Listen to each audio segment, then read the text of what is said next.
ونستغفره ونؤمن به ونتوكل عليه ونعوذ بالله من شرور أنفسنا ومن سيئات أعمالنا من يهده الله فلا مضل له ومن يضلل فلا هادي له ونشهد أن لا إله إلا الله وحده لا شريك له ونشهد أن سيدنا ونبينا وحبيبنا وطبيبنا محمد رسول الله صلى الله عليه وسلم الذي أرسله بالحق بشيرا ونذيرا وداعيا إلى الله بإذنه وسراجا منيرا فقد قال الله تعالى في القرآن العظيم أعوذ بالله من الشيطان الرجيم بسم الله الرحمن الرحيم إن الله وملائكته يصلون على النبي يا أيها الذين آمنوا صلوا عليه وسلموا تسليما اللهم صل على محمد وعلى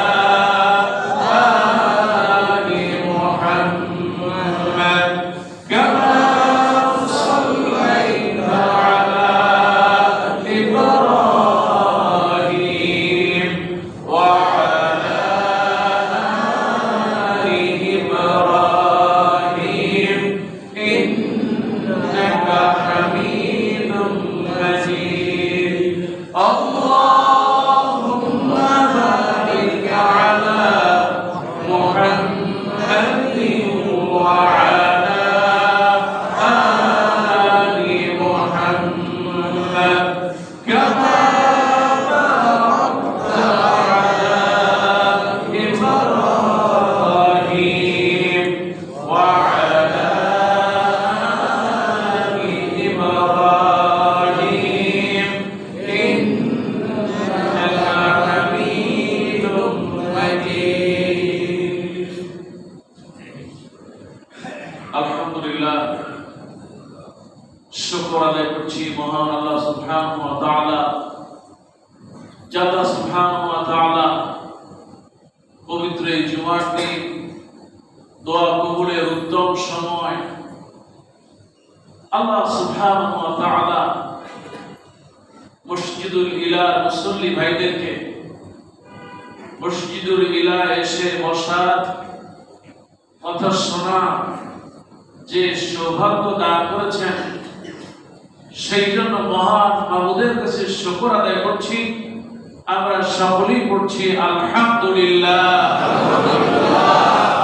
ইয়া রাব্বি লাকাল হামদু কামা ইয়ানবাগি লিজালালি ওয়াজহিক ওয়া আযীম সুলতানিক।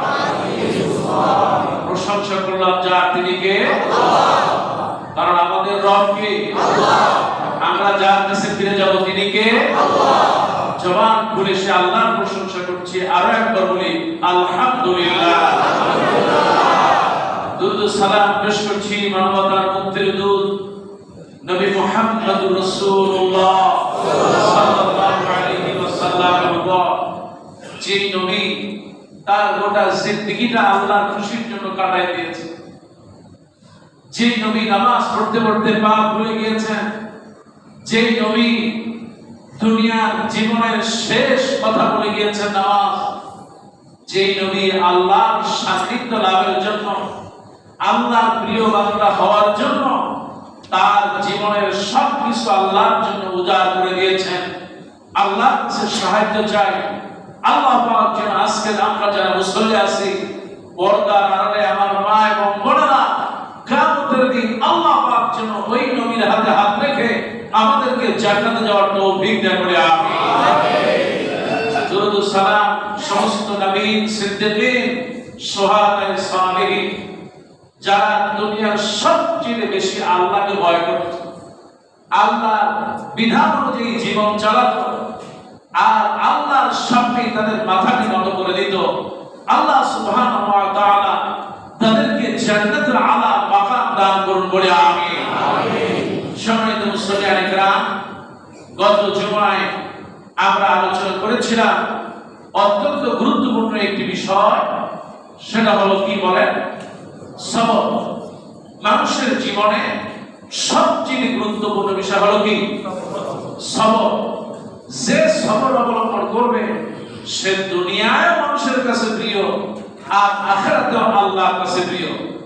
জান্নাতে যেতে হলে, আল্লাহর প্রিয় বান্দা হতে হলে, নামাজ কবুল হওয়াতে হলে, আল্লাহর মাহবুব বান্দাদের মধ্যে শামিল হতে হলে সবরের কোনো বিকল্প নাই। আল্লাহর কাছে সাহায্য চাই। আল্লাহ পাক যেন আমাদের উত্তম ধৈর্যশীল হিসেবে কবুল করুন বলে আমিন। আমার ভাইরা, সবরের সাথে সবচেয়ে বেশি জড়িত যেটা, সেটা হলো সালাত। সুবহানাল্লাহ। মানুষ সবচেয়ে বড় ইবাদত হচ্ছে তার সালাত। যার সালাতটা যত সুন্দর, আল্লাহর কাছে সেই সবচেয়ে প্রিয়। এত আস্তে করে সুবহানাল্লাহ। আল্লাহর কাছে সেই সবচেয়ে প্রিয় যে নামাজের ভিতরে ধৈর্যশীল হয়। কাজেই আজকে আমি আলোচনা করব সূরা আনকাবুত থেকে, যে সূরা আনকাবুতে আল্লাহ সুবহানাহু ওয়া তাআলা আমাদেরকে এই সালাত সম্পর্কে গুরুত্বপূর্ণ কথা বলেছেন। কোরআনের সবচেয়ে বেশি বহুল আলোচিত বিষয় হচ্ছে সালাত। কারণ কিয়ামতের দিন সর্বপ্রথম প্রশ্ন হবে কি? সালাত। যার সালাত কবুল হয়ে যাবে, আল্লাহর কাছে সে নাজাত পেয়ে যাবে। কাজেই আসুন আল্লাহর কাছে শয়তানের ওয়াসওয়াসা থেকে বাঁচা চাইনি। পড়ুন সবাই, আউযু বিল্লাহি মিনাশ শাইতানির রাজীম। বিসমিল্লাহির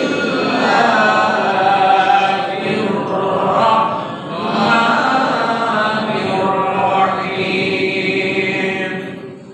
উতলু মা উহিয়া ইলাইকা মিনাল কিতাব ওয়া আকিমিস সালাহ ইন্নাস সালাতা তানহা আনিল ফাহশাই ওয়াল মুনকার ওয়াল্লাহু ইয়ালামু মা তাসনাউন। সাদাকাল্লাহুল আযীম। আল্লাহ সুবহানাহু ওয়া তাআলা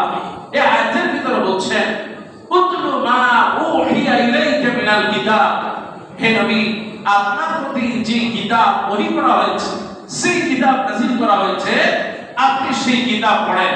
সেই কিতাবের নাম কি বলেন? সবাই বলেন, সেই কিতাবের নাম কি? আপনি যখন কোরআন বললেন, সাথে সাথে আমলনামায় 40টা সওয়াব যোগ হয়ে গেল। সুবহানাল্লাহ। আস্তে বলেন, কে জোরে বলেন সুবহানাল্লাহ। আমার ভাই, আল্লাহ রাব্বুল আলামিন বলেন, উতলু মা উহিয়া ইলাইকা মিনাল কিতাব। নবী গো, আপনার প্রতিটি কিতাব নাযিল করেছি, আপনি সেই কিতাব তেলাওয়াত করেন। সুবহানাল্লাহ।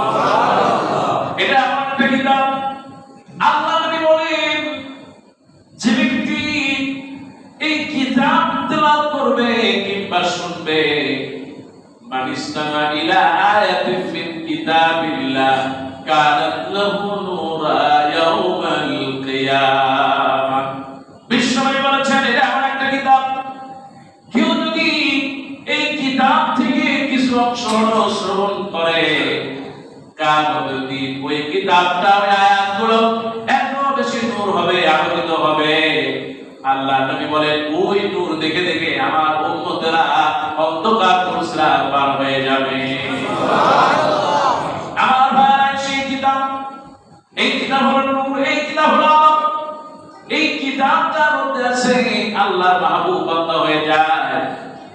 আল্লাহ তোমার কাছে বলি, আজকে যারা আসছি কোরআন বুকে ধারণ করে পড়ার তৌফিক দাও, বলি আমিন। আমিন। আর আজকে পড় না, আমিন। বলে বলেন আমিন। আমিন। তোমার কালেমার সাথে আমাদের মৃত্যু দিয়ে দাও, বলি আমিন। আমিন। আল্লাহ রাব্বুল আলামিন তাই তো বলেন, নবী গো, আপনার প্রতি কিতাব নাযিল করেছি, ওই ওহী করেছি, ওই কিতাব তেলাওয়াত করেন। আর আপনি কি করবেন? আকিমিস সালাত। সুবহানাল্লাহ। আপনি সালাত কায়েম করবেন, কেননা ইন্নাস সালাতা তানহা আনিল ফাহশাই ওয়াল মুনকার। নিশ্চয়ই এই ধানের সালাকারতি আমার যারা পাপ রাস্তায় শুনতেছেন, আমার ভাইরা, আল্লাহ রাব্বুল আলামিন বলেন, নিশ্চয়ই যে ব্যক্তি ধৈর্যের সাথে, বিনয়ের সাথে আমার আল্লাহকে ভয় করে সালাত আদায় করে, আমার আল্লাহ পাক বলেন, আমি আমার ওই বান্দাকে পাওয়া যায় অন্যায় কাজ থেকে আমি আল্লাহ বাঁচায় দেই। আল্লাহ পাক বলেন, ওয়াল্লাহু ইয়ালামু মা তাসনাউন। বান্দা, তুমি মসজিদে ঢুকে কি নামাজ পড়ো আর কি না করো, সবচেয়ে বেশি যিনি জানেন তিনি কে? আল্লাহ। আমার ভাইরা, এই জন্য আল্লাহ পাক সূরা আনকাবুতের ভিতরে 45 নম্বর আয়াতে ঘোষণা দিলেন, 20 নম্বর পারার শুরুতে প্রথম পৃষ্ঠা প্রথম আয়াত। আমার আল্লাহ রাব্বুল আলামিন আপনাকে লক্ষ্য করে বললেন, আমার ভাইরা, আল্লাহ পাক বলেন, আকিমিস সালাত, সালাত আদায় করো। এই সালাত, মুমিনের সালাত এক রকম, আর মুনাফিকের সালাত আরেক রকম।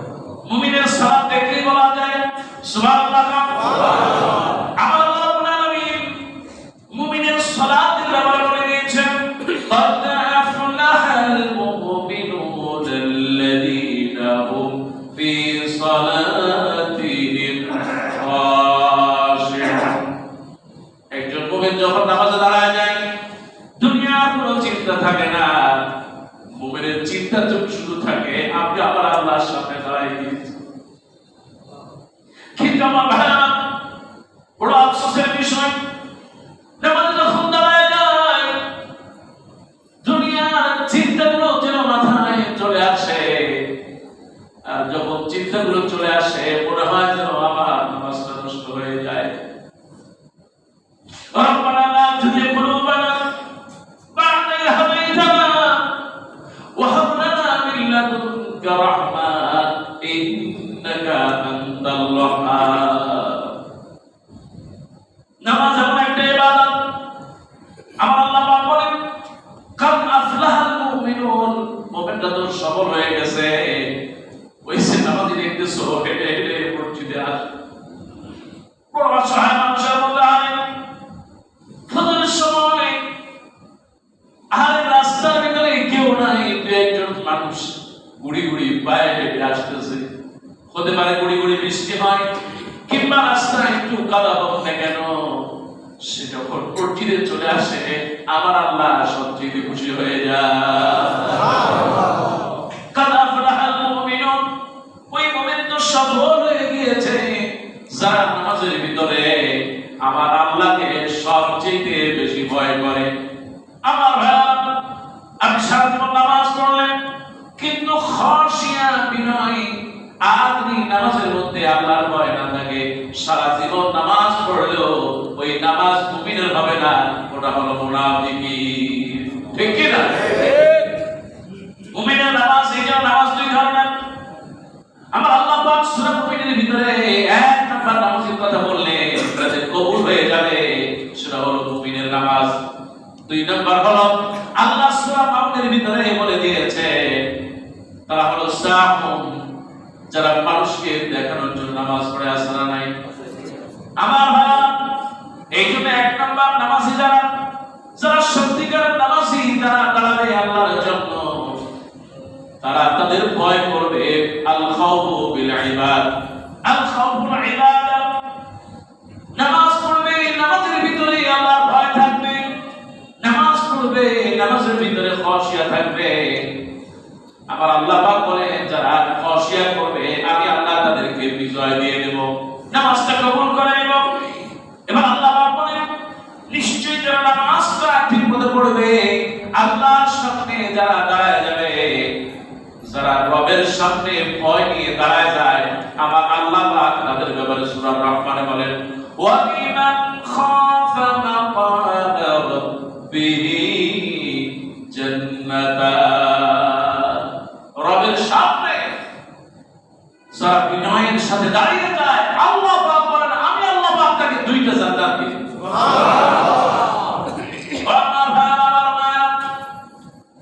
নামাজ পড়তেছেন আমার আল্লাহ রাব্বুল আলামিন নামাজের ব্যাপারে আর বলেছেন ওয়া আম্মান খাফা মাকাম রাব্বিহি ওয়া নাহান নাফসা আনিল হাওয়া ফাইন্নাল জান্নাতা হিয়াল মাওয়া।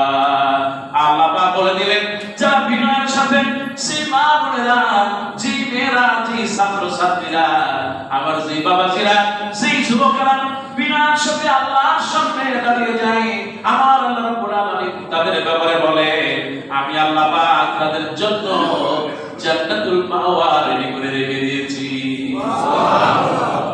এই জন্য আমার ভাইরা, জান্নাতে যেতে হলে আল্লাহর ভয় ছাড়া জান্নাতে যাওয়া যাবে না।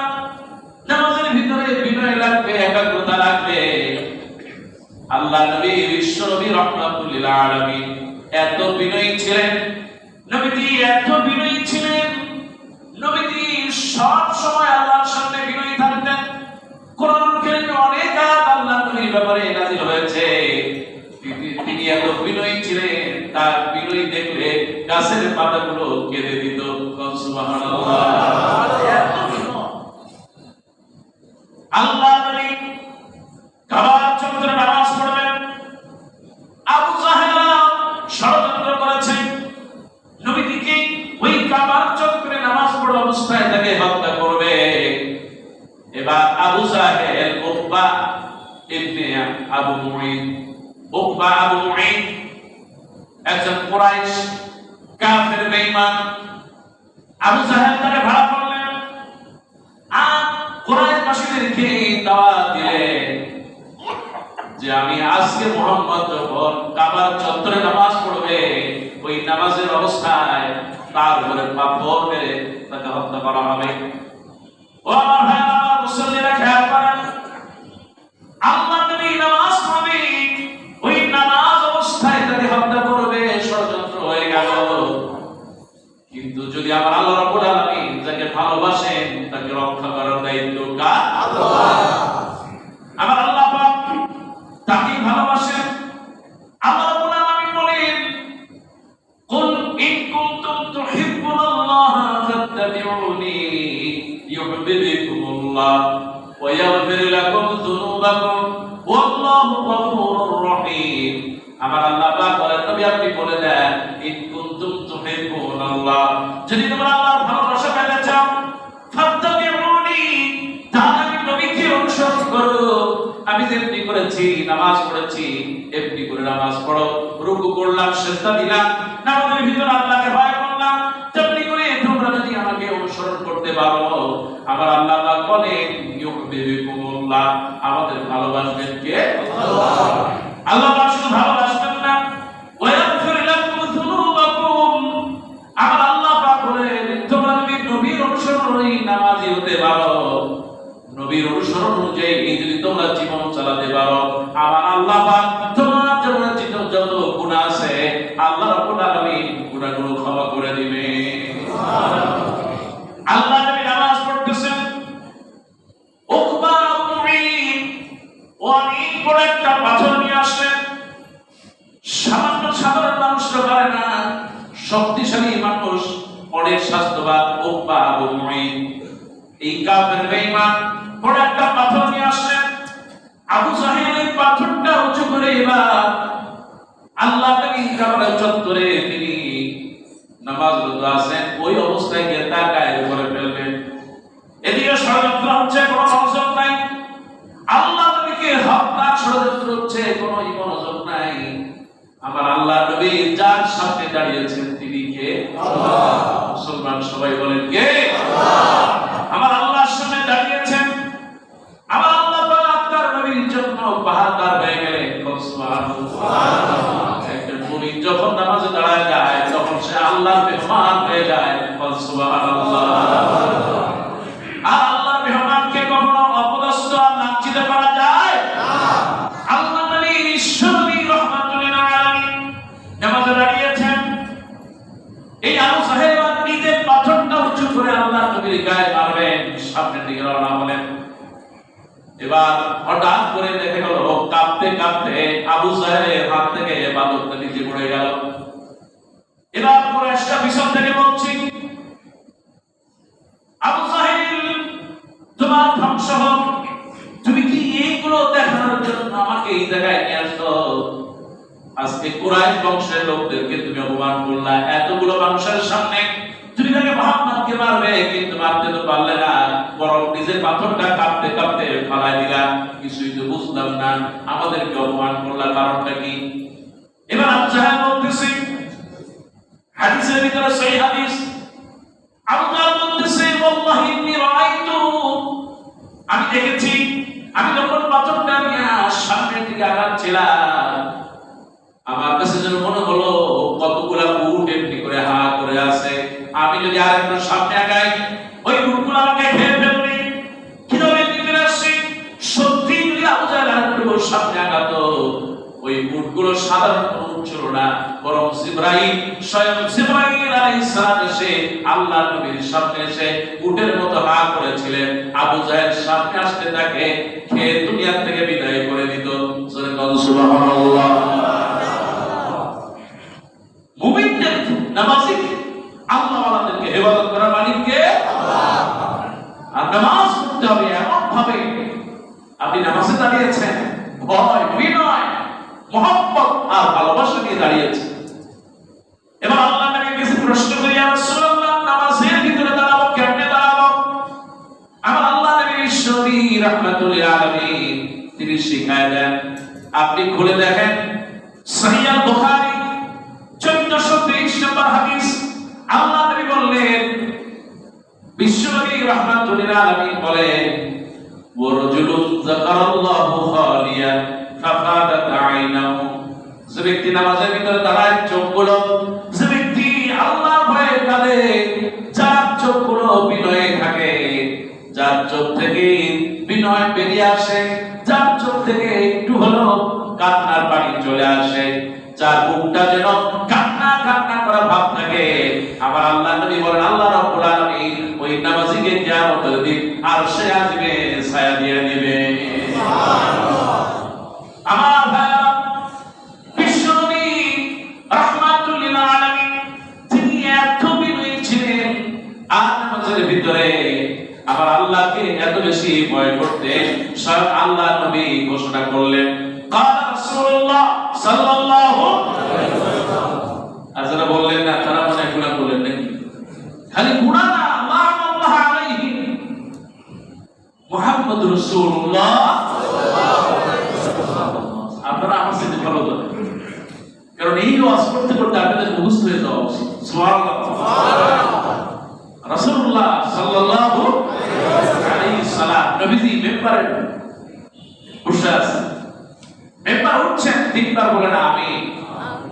এর মধ্যে একবার হলো যে আল্লাহর নবীর নাম শুনলো আর বলল না মুহাম্মদুর রাসূলুল্লাহ সাল্লাল্লাহু আলাইহি ওয়াসাল্লাম, বলল না, তার ধ্বংস হোক।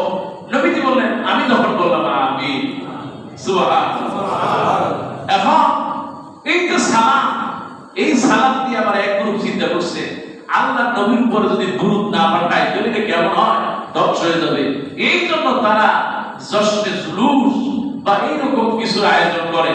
কিছু মানুষ আবার এক সময় রসুলকে হাজির নাজির জেনে চেয়ার খালি রেখা তারপরে সালামের আয়োজন করতো। এটা বাংলাদেশে আছে না? আল্লাহ আমাদের এর থেকে হেফাজত করুন বলে আমিন।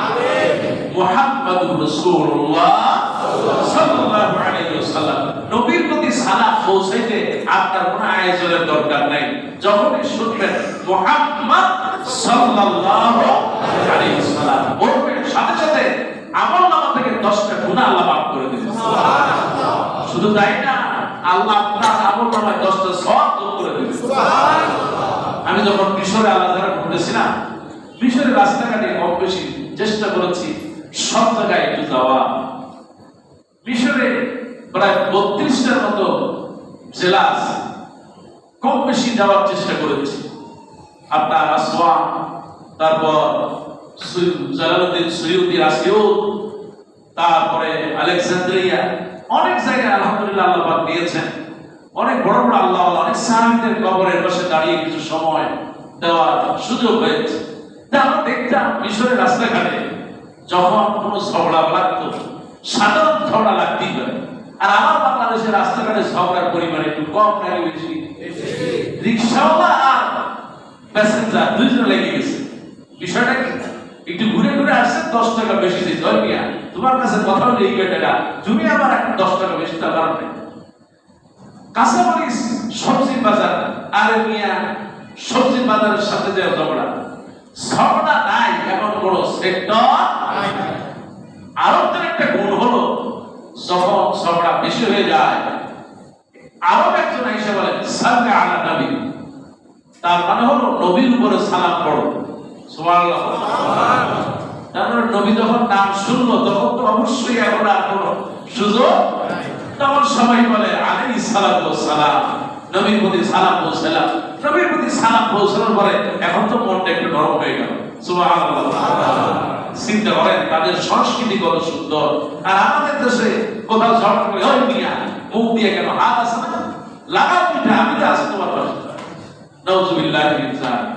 আর ভাই সমস্যার সমাধান করে দেওয়া, এটাই হলো সবচেয়ে মুমিনের বড় লক্ষণ। সুবহানাল্লাহ। এই জন্য মুহাম্মদুর রাসূলুল্লাহ সাল্লাল্লাহু আলাইহি ওয়াসাল্লাম ঘরে ঢুকবেন, দোয়া পড়বেন, ঘুমাবেন, রাসূলের প্রতি সালাম করে ঘুমাবেন। নামাজ পড়তেছেন, দুরূদ ইব্রাহিম পড়তেছেন, মুহাম্মদ সাল্লাল্লাহু আলাইহি ওয়াসাল্লামের নাম আছে না নাই?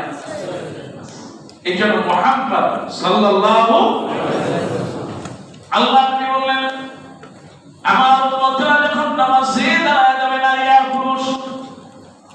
সহিহ মুসলিমের 10 নম্বর হাদিস আল্লাহ নবী বললেন قال رسول الله صلى الله عليه وسلم, নবী বললেন أنت الشمع فكأنك تراه, নামাজের ভিতরে দাঁড়ায় গেছো, তুমি চিন্তা করবা তুমি যেন তোমার রবকে দেখতে পাচ্ছ। সুবহানাল্লাহ।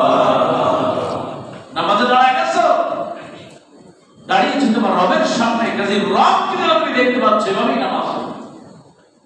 এবার বিশ্বনবী বললেন ফাইন্নাকা ইল্লাম তাকুন তারাহু, যদি তোমার মনে তাও না হয় ফাইন্নাহু ইয়ারা, আল্লাহ নবী বললেন তুমি নামাজের ভিতরে অন্তত এই ভয়টা করবা, আমি আল্লাহকে না দেখলেও আমার আল্লাহ কিন্তু আমাকে দেখছেন।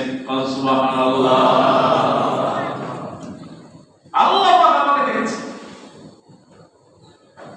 আল্লাহ যাকে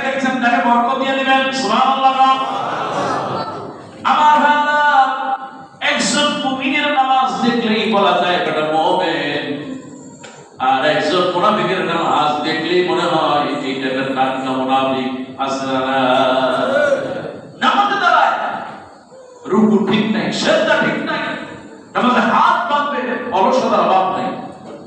ইমাম সাহেব পরবর্তী যদি একটু লম্বা ক্লাব দেয় তখন সে কি করে? মাথা চুলকায়, হাত চুলকায়, টুপি ডলা দেয়, পিঠ চুলকায়, লুঙ্গি থাকলে ডলা করে। আর তারপর যদি দেওয়ার বেশি বড় হয়ে যায় তখন কিছু মাতুব্বর আছে নামাজের মধ্যে ইমাম সাহেবকে তখন অ্যালার্ম দিয়ে দেয়। তার মানে হচ্ছে ইমাম সাহেব আমি সলিমুল্লাহ খান, নামাজ কিন্তু লম্বা হয়ে যাচ্ছে। মিয়া এটা তোমার সেক্রেটারিয়েট না, এটা হচ্ছে আল্লাহ। আল্লাহর বিধানের বাইরে কারো হুকুম চলবে না। যদি তুমি এই চিন্তা করে ইমাম সাহেবকে সতর্ক করার জন্য যদি কোনো মুসল্লি গলায় কাশি দেয় কিংবা কোনো কিছু যদি তার শরীর থেকে প্রকাশ পায় ওই নামাজ বাতিল হয়ে যাবে, নামাজ কবুল হবে না। আমার নামাজ আপনি কেমনে পড়বেন? সেই হাদিস আপনাদের সময় লম্বা হাদিস, আল্লাহ নবীর বিশ্বনবীর সাহাবী হযরত আবু আইয়ুব আনসারী রাদিয়াল্লাহু তাআলা একজন অত্যন্ত মেধাবী আল্লাহর মাহবুব বান্দা একজন সাহাবী আবু আইয়ুব আনসারী রাদিয়াল্লাহু তাআলা আল্লাহর নবী যাকে সবচেয়ে বেশি ভালোবাসতেন। তিনি বর্ণনা করেছেন যা রাজুলুন ইলান নবী সাল্লাল্লাহু আলাইহি ওয়াসাল্লাম, একজন মানুষ আল্লাহর নবীর কাছে আসলো। এবার লোকটি যখন আসলেন আফালা আল্লিমনি ওয়া উজিজ, ও আল্লাহর নবী আপনি আমাকে একটু সংক্ষেপে কিছু শেখায় দেন, আমি সাধারণ মানুষ তেমন কিছুই বুঝি না, আমাকে কিছু শেখায় দেন, নামাজ কেমনে পড়ব নবী গো? আমার আল্লাহ নবী বললেন ক্বাল ইয কুনতা, যখন তুমি ফি সালাতাক, যখন তুমি তোমার নামাজের মধ্যে দাঁড়াবে, সাল্লা সালাতাকা মুআদ্দিয়া, তখন তুমি চিন্তা করবা এটা যেন আমার বিদায়ী সালাত। সুবহানাল্লাহ, তুমি নামাজ পড়ছো মনে করবা এটি আমার জীবনের শেষ নামাজ। সুবহানাল্লাহ, কারণ আপনি যখন কাবায় থাকেন, কাবা ঘরের সাথে বিদায়ী দাওয়াত যখন করেন, যখন শেষ সেজদাটা দিয়ে আসেন আপনার কাছে মনে হয় কলিজাটা ভেঙে যায়, আরে আমি সেজদার পরে আর সেজদা দিতে পারবো না, কাবার সামনে আর সেজদা দিতে পারবো না। আপনার রব যে সেজদাকে পছন্দ করে, আপনি নামাজ দাঁড়াচ্ছেন মনে করবেন এটাই আমার জীবনের শেষ নামাজ, তাহলে নামাজটা কবুল করবে কে? আল্লাহ নবী বললেন ওয়ালা তাকাল্লামা বিকালামিন তা'তাযির মিনহু, তুমি এমন কোন কথা বলবে না যে কথা বলার পরে তোমাকে আবার অনুতপ্ত হওয়া লাগে। তার মানে হলো কথাকে সংযত করবা। আল্লাহ নবী বলে দিয়েছেন সামাতা নাজাতান, যে ব্যক্তি কথা কম বলে আমার আল্লাহ তাআলা নাজাত দিয়ে দেন। সুবহানাল্লাহ, আর বেশি কথা বললে সেই থেকে বিপদ, এতে কোনো সন্দেহ নাই।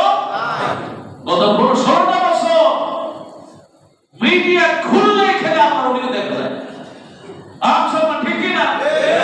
আর এত বক্তব্য করছে সেই সংসদে একটা সেকেন্ড একটা মিনিটের লক্ষ লক্ষ টাকা দাম, সেই সংসদে বসে কত কিছুই না করছে, অতি দেওয়ার শিল্পীদেরকে দিয়ে গান দেওয়ায় কত কিছু যে হয়। যারা যত বেশি কথা বলে তাদের ভুল তত বেশি হয়, আর আল্লাহ পাক এই কারণে জমিন থেকে তাদেরকে উৎখাত করে দেন। কথা বলতে ঠিক, আর যাদেরকে উৎখাত করতে চায় আল্লাহ পাক তাদেরকে শাহাদাতের মর্যাদা দেন। ঠিক কি না মুসলমান? কোরআনের বাকি আল্লামা সাঈদী রাহিমাহুল্লাহ চলে যাওয়ার 2টা বছর চলে গিয়েছে। ওরা চেয়েছিল আল্লামা সাঈদীর জবানকে তারা বন্ধ করে দেবে, কিন্তু আল্লাহ রাব্বুল আলামিন তার জবানকে কিয়ামত পর্যন্ত চালু রাখবেন। ঠিক কি? ওরা তাদেরকে দুনিয়া থেকে কৌশল করে সবাই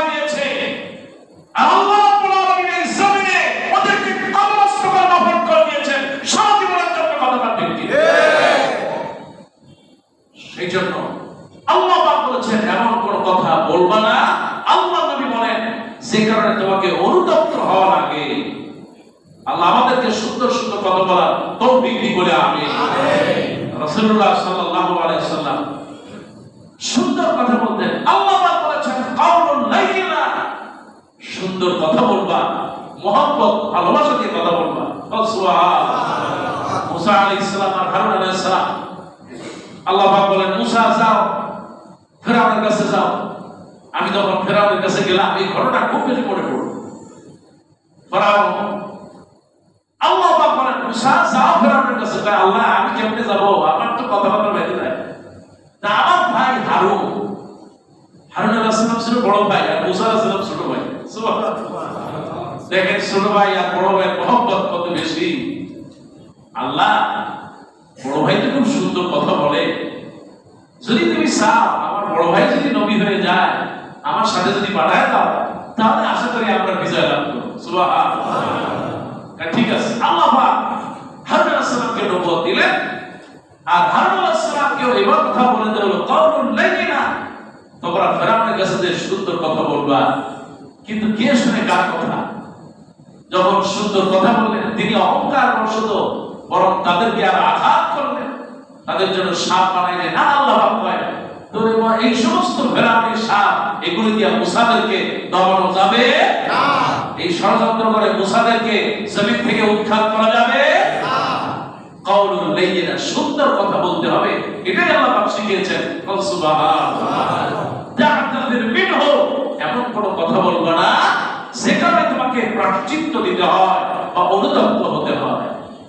আল্লাহ নবী বলেন ওয়াজবিউ আনিয়াসাম মা ফি আইদিন নাস, আর তুমি খেয়াল করবা মাগো তোমাকেই বলি মা, আল্লাহ নবী বলেন এই দুনিয়ায় মানুষের হাতে যা আছে এটা দেখে হতাশ হয়ে যাবা। অমুকের গাড়ি আছে, অমুকের গাড়ি আছে, অমুকের অনেক বড় ব্যবসা আছে, ও আমার ভাইরা আপনি হতাশ হয়ে যান। আরে ওইগুলো দিয়ে আমার কিছু হবে না। আমি যদি আমল করতে পারি, আমি যদি নামাজ ভালো করতে পারি, আমার আল্লাহ রাব্বুল আলামিন ওই আমলের কারণে জান্নাত দিয়ে দিবেন। সুবহানাল্লাহ। আমার ভাইরা সহিহ মাজার সুনানের সহিহ হাদিস আহমদ রাওয়াহু আহমদ, ইমাম আহমদ রাহিমাহুল্লাহ তিনি হাদিসটি বর্ণনা করেন। তার মানে হলো হাদিস থেকে আমরা শিক্ষা নেব আল্লাহ নবী বিশ্বনবী বলেছে যখন সালাতে তাড়াতাড়ি করবা এটাই জীবনের শেষ সালাত, আল্লাহ কবুল করো বলে আমিন। আমার নবী বিশ্বনবী নবী মুহাম্মদুর রাসূলুল্লাহ সাল্লাল্লাহু আলাইহি ওয়াসাল্লাম, আল্লাহ নবীর কাছে সবচেয়ে বড় আমল ছিল এই নামাজ। হাদিসের ভিতরে আছে আফদালুল আমাল বা'দা শাহাদাতাইন, এই কালেমা গ্রহণের পর ইসলাম কবুলের পরে সবচেয়ে উত্তম আমল হলো নামাজ। হযরত আব্দুল্লাহ ইবনে মাসউদ রাদিয়াল্লাহু তাআলা তিনি বর্ণনা করেন আল্লাহ নবীকে প্রশ্ন হলো ক্বালা কুনতু ইয়া রাসূলুল্লাহ আইয়ুল আমাল আফদাল, সবচেয়ে উত্তম আমল কোনটা? আল্লাহ নবী বললেন as-সালাতু লিওয়াক্তিহা, সময় হবে সময় মতো নামাজ পড়বা। এবার আল্লাহ নবীকে প্রশ্ন করো, নবীকে প্রশ্ন করা হলো ক্বালা কুলতু সুন্নাই, ও আল্লাহ নবী নামাজের পর সবচেয়ে ভালো আমল কোনটা? এবার আল্লাহ নবী বললেন ক্বালা বিররুল ওয়ালিদাইন, পিতামাতার খেদমত করবা। সুবহানাল্লাহ। এবার সুবহানাল্লাহ সংখ্যা কম, কারণ আমার সাথে সম্পর্ক সুবহান বলে কোন সুবহানাল্লাহ। আল্লাহ বাবার খেদমত করার বেশি বেশি তৌফিক দেন বলে আমি। যাদের বাবা নাই আল্লাহ আমাদেরকে যেন ওই বাবার জন্য কিছু দোয়া করতে পারি, আল্লাহ তৌফিক দেন বলে আমি। প্রত্যেক নামাজের পরে দোয়া করবেন রব্বির হামহুমা কামা রাব্বায়ানি সগীরা। ঘুমাতে যাবেন দোয়া পড়ে ঘুমাবেন, ঘর থেকে বেরোচ্ছেন দোয়া পড়ে বের হবেন। আপনি যখনই থাকেন বাবা কবরে শুয়ে আছেন দোয়া করবেন, সঙ্গে সঙ্গে আল্লাহ তার কবরে পৌঁছায় দিবেন। সুবহানাল্লাহ। আল্লাহ নবীকে প্রশ্ন করা হলো ক্বালা কুনতু ইয়া রাসূলুল্লাহ, আল্লাহ নবী তারপরে ভালো আমল কোনটা? আল্লাহ নবী বললেন আল জিহাদু ফি সাবিলিল্লাহ, আল্লাহর রাস্তায় সংগ্রাম করবেন। তার মানে হলো যুদ্ধের ময়দানে শহীদ হয়ে যায় তার যে মর্যাদা, একজন নামাজি যদি নামাজ পড়ে সময় দেয় আমার আল্লাহ রাব্বুল আলামিন শাহাদাতের মর্যাদা দিয়ে দেয়। নামাজ আল্লাহ পাক সব ইবাদতই নামাজের মধ্যে দিয়েছেন। সুবহানাল্লাহ। আমার ভাই, নামাজের ভিতরে অর্থনীতি আছে। সুবহানাল্লাহ। নামাজের ভিতরে যাকাত আছে। কয় হুজুর কেমনে? আমার ভাই, আপনি যদি যতক্ষণ মসজিদের ভিতরে ঢোকেন আপনি নামাজের ভিতরে সব আছে, রোজা আছে। সুবহানাল্লাহ। ইসলামের পাঁচটা আরকান আমি আগে একবার বলেছিলাম। কেউ যদি নামাজে যখন দাঁড়ায় যায় সে একমাত্র ভরসা করে যার উপরে তিনি কে, তার মানে সে পড়ে গিয়েছে লা ইলাহা ইল্লাল্লাহু মুহাম্মাদুর রাসূলুল্লাহ সাল্লাল্লাহু আলাইহি সাল্লাম। নামাজে দাও সে একমাত্র আল্লাহর গোলাম হয়ে গেল। সুবহানাল্লাহ। বিশ্বাস করো যার তিনি কে, নামাজে দাঁড়ায় গেলেন। এক নাম্বার আরকান, এক নাম্বার কালেমায় বিশ্বাস হয়ে গেল।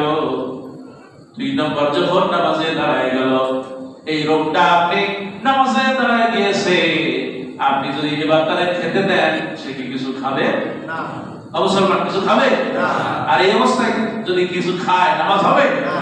তার মানে হলো একজন রোজাদার যে উপোসটা করে,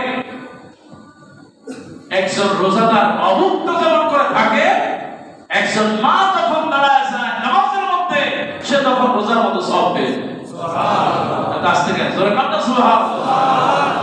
আপনি ওখানে সিয়াম আর এখানে আপনি সিয়াম, কিছুই খাইলেন না। কার জন্য খাইলেন না? আমার ভাই, এরপর আপনার হজ। কেউ যদি হজে যায় তাহলে বাইতুল্লাহ যেতে হবে। আর বাইতুল্লাহ মানে হলো ঘরটা আল্লাহ। আপনি যখন মসজিদে আসলেন, আল্লাহ নবী বিশ্বনবী বলেন কেউ যখন মসজিদে আসে, আল্লাহ নবী বলেছেন সে যখন জুমার দিন আসে, প্রত্যেক জুমার দিন যখন মসজিদে আসবে কানা লাহু বিকুল্লি খুতওয়াতিন আমালা সানাতি আজরু সিয়ামিহা ওয়া কিয়ামিহা। নামাজের জন্য মসজিদে আসবে, নবীজি বললেন এক বছরে রোজা রাখলে, নফল রোজা রাখলে যে সওয়াব হয় আমার আল্লাহ রাব্বুল আলামিন ওই নামাজের জন্য হেঁটে আসা ব্যক্তির প্রত্যেক পায়ে পায়ে এক বছরের নফল রোজার সওয়াব দিয়ে দেয়। সুবহানাল্লাহ। নবীজি বললেন শুধু তাই না, কানাত লাহু বিকুল্লি খুতওয়াতিন আমালা সানাতি আজরু সিয়ামিহা ওয়া কিয়ামিহা। কেউ যদি একটা বছর দাঁড়িয়ে দাঁড়িয়ে তাহাজ্জুদের নামাজ পড়ে, আল্লাহ বলেন ওই এক বছরের যে সওয়াব হবে। আবার যে ভাইরা মসজিদে আসবে প্রত্যেক কদমে কদমে এক বছরের তাহাজ্জুদ নামাজের সওয়াব পায়। সুবহানাল্লাহ। খুশি হয়ে যান কে? আল্লাহ। আমার ভাইরা, আপনি নামাজে দাঁড়িয়েছেন, এই ঘরটা কার? আল্লাহ। আর আপনি যখন মক্কায় গেলেন এই বাইতুল্লাহ ঘরটা কার? আল্লাহ। তার মানে একজন মানুষ যদি হজ করলে যে সওয়াব হয়, যে নামাজের মধ্যে দাঁড়িয়ে আছে সে মূলত হজের অবস্থায় আছে। সুবহানাল্লাহ। এবার আমার ভাইরা কয় হুজুর এটা নাই বুঝলাম, কিন্তু যাকাতের মধ্যে কেমনে আছে? সুবহানাল্লাহ। আপনি যখন বিদেশে যখন কাজ করবেন কি অফিসে কাজ করেন, সকাল 9টা থেকে বিকাল 5টা আপনি ডিউটি করতেছেন, আপনাকে কিছু পয়সা দেয়। ওগো আমার ভাইরা, বিদেশে যারা আছেন প্রত্যেক ঘন্টা হিসাব করে করে পয়সা দেয়। কেউ যখন মসজিদে আসে 2 ঘন্টা 3 ঘন্টা 5 ঘন্টা সময় যায়। সুবহানাল্লাহ। তার মানে হলো আপনি সময়টা যদি মসজিদে না দিয়ে যদি অন্য কোথাও দিতেন তাহলে পয়সা পেতেন। আমার আল্লাহ রাব্বুল আলামিন যে ব্যক্তি মসজিদে নামাজের জন্য দাঁড়ায় যায়, আমার আল্লাহ পাক ওই যাকাতের মতো সওয়াব তার আমলনামায় দিয়ে দেয়। এটা আমার কথা নয়, আমি যখন আল্লাহ সারা করতেছিলাম এই ব্যাখ্যাটা আমার ওস্তাদ করে দিয়েছেন। সুবহানাল্লাহ। আমার বাবা ভাই, আমার মায়েরা, আল্লাহর কাছে সাহায্য চাই। আল্লাহ পাক যেন এই নামাজের যে গুণগুলো আল্লাহ আমাদের জন্য কবুল করেন, বলে আমিন। আমিন। আমার ভাই, নামাজের অনেক ফজিলত। তাকসিরুল খাতায়া, নবীজি বলেছেন কেউ যদি দৈনিক 5 বার কোনো পুকুরে গিয়া গোসল করে তার গায়ে কি কোনো ময়লা থাকবে? সাহাবীরা বললেন ইয়া রাসূলুল্লাহ কোনো ময়লা থাকবে না। আল্লাহ নবী বললেন কোন বান্দা যখন 5 ওয়াক্ত সালাত মসজিদে গিয়ে পড়বে আমার আল্লাহ পাক সগীরা গুনাহগুলো থেকে আমার ওই গোলাম আমার ওই উম্মতদেরকে আল্লাহ বাঁচায় দেন। সুবহানাল্লাহ। শুধু তাই না আমার নবী বললেন কেউ যদি এক সময় থেকে আরেক সময় মসজিদে যায় এর মধ্যে যত সগীরা গুনাহ হয় এক রমজান থেকে আরেক রমজান মসজিদে যায় এর মধ্যে যত গুনাহ হয়ে যায় আল্লাহ নবী বিশ্বনবী বলে আমার আল্লাহ রাব্বুল আলামিন এর মধ্যে যাবতীয় সগীরা গুনাহ আল্লাহ মাফ করে দেন। মাফ করার মালিক কে? আমার ভাইরা শুধু তাই না আল্লাহ নবী বিশ্বনবী বলেছেন নামাজটা হলো একটা নূর। সুবহানাল্লাহ। নামাজটা হলো একটা বাতি। সুবহানাল্লাহ। নবী কি বলেছেন আব্দুল্লাহ ইবনে ওমর রাদিয়াল্লাহু তাআলা পড়া করে আন্নান নবী সাল্লাল্লাহু আলাইহি ওয়াসাল্লাম قال من حفظ عليها كانت له نورا وبرهانا ونجاة يوم القيامة। সুবহানাল্লাহ।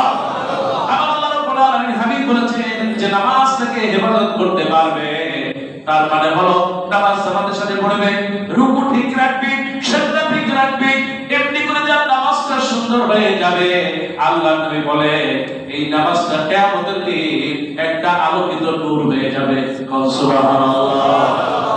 শুধু নূর না আলো না আল্লাহ নবী বললেন এটা হলো বুরহান জান্নাতে যাওয়ার একটা দলিল। সুবহানাল্লাহ। জান্নাতে যাওয়ার দলিল হলো কি? জান্নাতে যাওয়ার দলিলটা কি? নামাজ। নামাজ আছে যা জান্নাত আছে জবান খুলে বল আলহামদুলিল্লাহ। আমার বাবা শুধু তাই না আমার আল্লাহ রাব্বুল আলামিনের হাবিব বলে ওয়া নাজাতা ইয়াউমাল কিয়ামাহ কিয়ামতের দিবসে যে ব্যক্তি দুনিয়াতে নামাজ পড়বে মনোযোগ সহকারে আমার আল্লাহ রাব্বুল আলামিন ওই নারী আর পুরুষকে জাহান্নাম থেকে বাঁচায়া কিয়ামতের দিন নাজাত দিয়ে দিবেন। সুবহানাল্লাহ। এই জন্য আমার ভাইরা আপনি যখন রুকু করেন সুবহানাল্লাহ নবীজি বলেছেন কেউ যখন ওযু করে তা অনেক মর্যাদা। সুবহানাল্লাহ। আল্লাহ নবী বললেন কেউ যখন ওযু করে আমার দেশে এই সওয়াবটা কেউ দেয় না। আমার দেশে যখন নামাজ ওযু হয়ে যায় জলদি করে গামছা আনে মুখ মুছে ফেলে আছে না নাই? আছে। গামছা লাগি থাকে আর গামছা যদি না পায় তাহলে ওই যে ওষুধ দ্বারা হাওয়া যাওয়ার বিষয় দিয়া থাপ থাপ করে গেছে। অথচ আল্লাহ নবীর হাদিস সাল্লাল্লাহু আলাইহি ওয়াসাল্লাম যে ব্যক্তি ওযু করবে প্রত্যেকটা ফোঁটা দিয়ে তার গুনাহগুলো ঝরে যায়। সুবহানাল্লাহ। আজ থেকে মুসলমান ধরে বলতে সুবহানাল্লাহ। আল্লাহ রাসূল সাল্লাল্লাহু আলাইহি ওয়াসাল্লাম বলেছেন এমনকি নখের ভিতর থেকে গুনাহগুলো ঝরে যায়। সুবহানাল্লাহ। আমার বাবা শুধু তাই না আব্দুল্লাহ ইবনে ওমর রাদিয়াল্লাহু তাআলা বর্ণনা করেন হাদিস মারফু। সুবহানাল্লাহ। অত্যন্ত পরিচিত হাদিস ইন্নাল আবদা ইযা কামা ইউসাল্লি আখা বিদুনুবিহি ওয়া ওয়াদাআত আলা রাসিহি কেউ যখন সিজদা দেয় আমার আল্লাহকে আমার রবকে যখন সিজদা দেয় আল্লাহ নবী বিশ্বনবী বলেছে তার গুনাহগুলো ওই মাথার থেকে আল্লাহ পাক ছড়ায় দেয়। সুবহানাল্লাহ। যত সিজদা দিবে তত খুশি হবে কে? আল্লাহ। আমার ভাই নবী কি দুনিয়া থেকে বিদায় নেবেন আর এই নামাজটা পড়তে হবে জামাতের সাথে। সুবহানাল্লাহ। কিন্তু আজ বড় দুর্ভাগ্য আমাদের আরে ঘন্টা পর ঘন্টা টিভি দেখে ফেসবুক চালাই ইউটিউবে সময় দিতে পারে কিন্তু আমার বেলা আসান হয়ে যায় মসজিদে আসে না এর থেকে বড় কপাল আর হতে পারে না।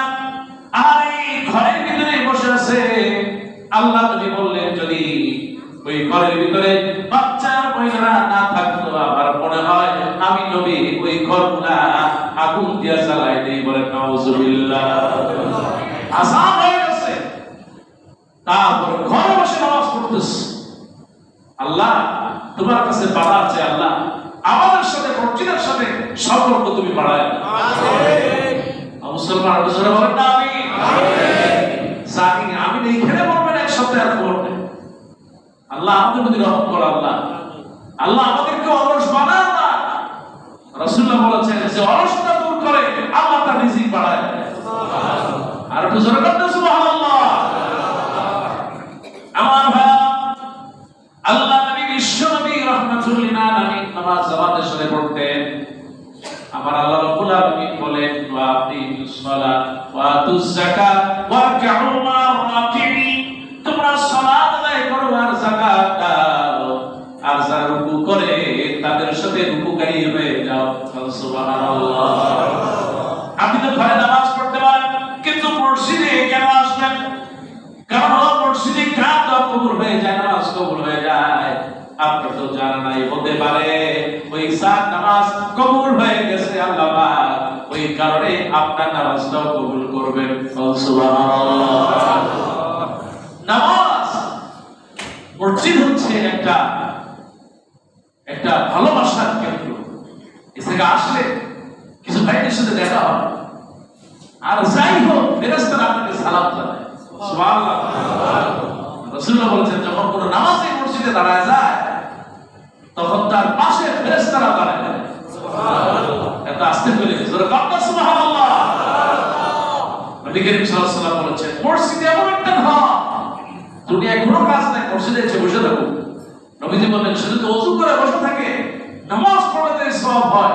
আল্লাহ নবী বলেন, ওই বান্দা বসে থাকলো আল্লাহ তাকে ওই নামাজের সওয়াব দিয়ে দেয়। সুবহানাল্লাহ। দুনিয়ায় এই মসজিদের মতো প্রশান্তির জায়গা আর কোথাও কি আছে? মুসলমান আছে? তারপরেও সালাম ফিরাইতে দেরি হইলে কাছাকাছি শেষ হয়ে যায়, আর সালাম হয়ে যাওয়ার পর মাশাআল্লাহ আল্লাহর বান্দারা, আল্লাহর ওলিরা পাগলের মতো ছোটে। ওরা এই জায়গায় মসজিদের ভিতরে কি হয়েছে তাড়াতাড়ি পালায়। যদি আলহামদুলিল্লাহ আমাদের মসজিদে এই ট্র্যাডিশনটা খুব কম, তারপর বাংলাদেশে আমি যত জায়গায় গেছি অধিকাংশ জায়গায় সালাম ফিরানোর সাথে সাথে মনে হয় যেন বিপুলের পা দৌড় শুরু করছে। আল্লাহ থেকে হেফাজত করে বলে আমি মসজিদ থেকে আসবেন আদবের সাথে আর যাবেন আদবের সাথে। খুশি হবেন কে? আপনি যেখান দিয়ে যাচ্ছেন মনে হতে পারে এখানে ফেরেশতাও বসতে পারে। সুবহানাল্লাহ। এই জন্য আদবের সাথে আসবেন, আদবের সাথে বসবেন আর আদবের সাথে ইবাদত করবেন। একটা ইবাদত আল্লাহর কাছে কবুল হয়ে গেলে আপনি জান্নাতি হয়ে যাবেন। সুবহানাল্লাহ। আমার ভাইরা, এই নামাজ দুনিয়ার মানুষের জীবনের সবচেয়ে বড় নামাজ। এই নামাজটা যদি ইবাদত না হতো শরীরের জন্য একটা বড় ব্যায়াম। সুবহানাল্লাহ। আমার ভাইরা, এটা এমন একটা ইবাদত আপনাকে সুস্থ রাখবে। আপনি যদি সত্যিকার অর্থে নামাজি হয়ে যান তাহলে আপনার শরীরের ভিতরে অনেক রোগ এই নামাজকে খেয়ে ফেলবে। সুবহানাল্লাহ। নামাজ আপনার কোমরের ব্যথা, আপনার শরীর থেকে অনেক রোগ নামাজ খেয়ে ফেলে। সুবহানাল্লাহ। সকালবেলা যখন আপনি বের হন, কি সুন্দর আবহাওয়া, কি বাতাস! এই বাতাস মুনাফিকরা খেতে পারে না। এই নামাজ দুই শ্রেণীর নামাজ, এক হচ্ছে মুমিনের আর এক হলো মুনাফিক। মুমিনের নামাজটা ফজরের নামাজ দিয়ে শুরু হয়। সুবহানাল্লাহ। মুমিনের নামাজ সতেজ নামাজ। আল্লাহ আমাদেরকে ফজরের নামাজ জামাতের সাথে শামিল হওয়ার তৌফিক দান করে। আমিন। আমি গত 2 দিন আগে গিয়েছিলাম বাগেরহাট একটা সফরে। ফজরের নামাজ পড়লাম, দেখলাম 4 জন নামাজ। জোহরের নামাজ পড়লাম, দেখলাম মসজিদ পড়া। এটা শুধু গ্রাম না, এখন বাংলাদেশের সব জায়গায় একই অবস্থা। সেই জন্য আমার ভাইরা সবচেয়ে আল্লাহর কাছে বেশি প্রিয় নামাজ হচ্ছে ফজরের নামাজ। সুবহানাল্লাহ। দুইটা নামাজ রাসূলুল্লাহ বলেছেন যে দুইটা নামাজকে ইবাদত করবে আল্লাহ পাক তাকে জান্নাতে একটা ঘর বানিয়ে দিবেন। সুবহানাল্লাহ। এক হলো ফজর আর এক হলো আসর। সুবহানাল্লাহ। আল্লাহ তোমার কাছে সাহায্য চাই। নামাজ নিয়ে অন্তত কয়েক সপ্তাহ আলোচনা করা যায়। যতটুকু বললাম বাকিটুকু আগামী সময় বলবো ইনশাআল্লাহ। আল্লাহ পাক যে নামাজ নিয়ে কথা বললাম, আল্লাহ যেন আমাদের সবাইকে এই নামাজের উপরে মৃত্যুর তৌফিক দান করে। আমিন। স্যার, মৃত্যুটা নামাজের সাথে হয়, দুনিয়ায় কার কোনো ভয় থাকতে পারে? কত মানুষ আছে ওযু করেছে, নামাজ পড়েছে, এক রাকাত শেষ হয়ে গেছে, আবার সিজদা দিয়ে দ্বিতীয় রাকাতে গেছে, দেখা গেল লোকটা মারা গিয়েছে। এর চেয়ে উত্তম মৃত্যু আর হতে নামাজের মধ্যে, ওযুর মধ্যে কোরআন তেলাওয়াত অবস্থায়, তারপরে সুমার দিন, তারপরে রোজা অবস্থায় মৃত্যু হওয়াটা স্বাভাবিক। এটা আল্লাহর নিয়ামত। আল্লাহ মসজিদের মুসল্লি আমরা যারা আছি আমাদেরকে সত্যিকার অর্থে তুমি নামাজি বানায় দাও। আমিন। আর জোরে কর না আমিন। আমিন। আল্লাহ তুমি তো রহমান, তুমি রহিম। আল্লাহ তুমি আমাদের দয়া করো, ইহসান করো। আল্লাহ আমাদেরকে তুমি একটু ভালোবাসো। আল্লাহ আল্লাহ আমরা যারা আছি তোমার রহমত থেকে নিরাশ করো না। আল্লাহ সেই নামাজ নবীজি নামাজের জন্য ব্যাকুল থাকতেন, আল্লাহ আমরা তো উম্মত হিসেবে ওই নামাজের প্রতি তুমি পাগল পাড়া বানায় দাও। আল্লাহ নামাজটা জামাতের সাথে পড়ো তৌফিক দাও। আল্লাহ জীবনে অনেক নামাজ ছুটে গিয়েছে, পড়তে পারি নাই, অনেক নামাজ আল্লাহ জামাতের সাথে হয় নাই। আজকে মুসলমানদের সকলের জন্য আমি নিজের জন্য দোয়া চাই, আল্লাহ আমাদের বাকি জিন্দেগিটা জামাতের সাথে পাঁচ ওয়াক্ত নামাজ আদায় করার তৌফিক দাও। আমিন। আমাদের ছেলে মেয়ে পরিবার পরিজন আল্লাহ পুরো ঘরটাকে নামাজি বানায় দাও। আল্লাহ তুমি আমাদের প্রতি নারাজ করো না। আল্লাহ আল্লাহ তুমি রহম করে ইহসান করো। আল্লাহ মসজিদের মুসল্লি যারা দূর দূরান্ত থেকে আসে, আল্লাহ দেওয়ার কিচ্ছু নাই, তুমি প্রত্যেকটা মুসল্লির নামাজকে তোমার নবীজির সঠিক নামাজ হিসেবে কবুল করে নাও। বলে আমিন। হাদা মা ইনদি ওয়া ইনদাল্লাহ। ওয়াসসালামু আলাইকুম ওয়া রাহমাতুল্লাহি ওয়া বারাকাতুহু।